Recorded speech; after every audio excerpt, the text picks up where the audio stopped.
G'day, Steve Morgan. Australian Bass Tournaments. We've just finished the Garmin round of the Daiwa BREAM Series in 2023 here on Gippsland Lakes. A couple of Queenslanders here at the back of the Meetung Hotel, which I think is the best weigh-in and presentation location in Australia. Builder Mick Thompson, you've won another ABT event from the back of the boat. How does it feel? Feels pretty good, mate. I've just enjoyed the last couple of days down here. It's just been awesome, mate.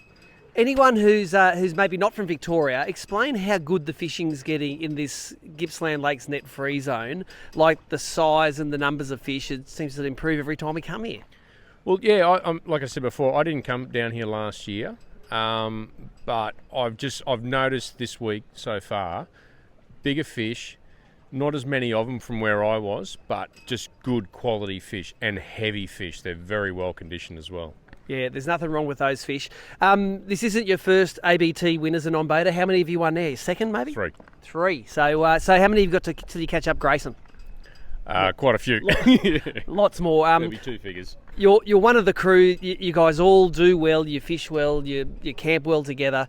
Take us through some of your strategies for the weekend, because the non-boaters fish with two different boaters for the weekend, and you have to do basically a couple of different things. What was your strategy? So yesterday it was more fishing flats, which is very good for me because I just know how to do that quite well.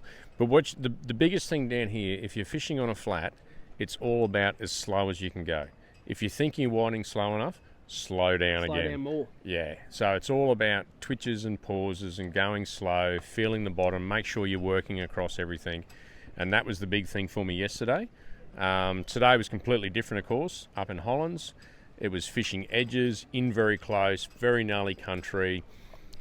Like Mario said to me, if you even think you get a bite, strike as hard as you can and drag it out. Yep. So a lot of the times the lures go flying past your head, but then once they connected, you had to get them out as quick as you could.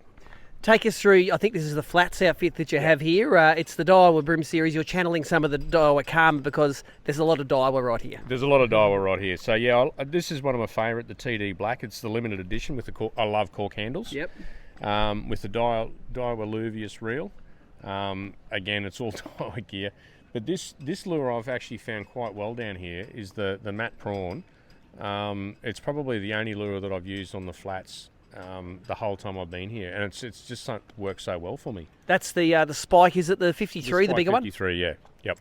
And again, take us through that technique. Like if you're a yellowfin fisherman, you're used to cranking this thing down into the mud. What do you do for the blacks? Well, it's just like big long cast, get it away from you as far as you can. But it's basically you got to feel the bottom. That's the hard part, is feeling the bottom, working your way through just as slow as you can. So it's honestly you're hardly even moving. It's hard for a Queenslander to do it because we're used to sort of bringing lures through quite quickly. But it's really like dup, dup, dup, pause, dup, dup, dup, pause, and you keep doing that. And that's what I found yesterday, that I was doing that, and Mike Hunt, he sort of struggled for a little bit. He was getting all the smaller fish where I was getting the bigger fish. As soon as he went to doing that, he then started getting the bigger fish. Tell us, do you fish it on straight through or braid leader? It looks like a braid leader setup. No, braid leader. I'd like to have a fairly long leader. Generally, the leader knot is in my fingers when I cast. Yep. Just mainly because if you do get a big fish down here and they do go pretty hard, if you've got your drag tightened up a little bit, at least you've got a little bit more stretch there in the leader. Yep. And what strength braid and leader do you use? Most of my braids 8 to 10 pound, mainly because as I get them older, my eyesight's getting poor, so it's easy to tie the knots. Today I was on 8 pound with Mario because we had to scull them out quick. Yep. But generally I'm 4 or 5 pound down here, nothing more on the flat, so I just find that pretty good. Anyone you'd like to thank for your third win? Well, of course, it's, probably my biggest mentor, of course, is Grayson Fong. He's just helped me out so much. He helps me with gear and all that sort of stuff and teaches me a lot.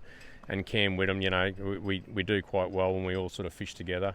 My two boaters, Michael Hunt yesterday, it was great to talk to all day. We had fun fishing. And Mario today, what a legend. The Godfather. He really is. And to the point, he actually said to me he felt nervous about this morning, but he just wanted me to do well, so we did well. And mate, I just want to thank you. Like you and Nicole, you do a lot of work getting these things organised, mate. Especially if you're both crook at the moment. So, yeah, you've really powered through. Well, there was over 1,000 fish came in at Gippsland Lakes, and let's put that into perspective. Last year, around 160 fish a day. Yesterday, over 600 fish in one day. Yeah, So around 1,200 fish. That's nearly actually 10 times the number of, no, it's about 5 times the number of fish. It's a lot of fish, and yes, you did a good job to get it done. And hey, all of that data goes to Vic Fisheries and helps monitor the Gippsland Lakes. So you've done a good thing, we've done a good thing. Yep. Hey, everything's good. Beauty. Thanks, mate.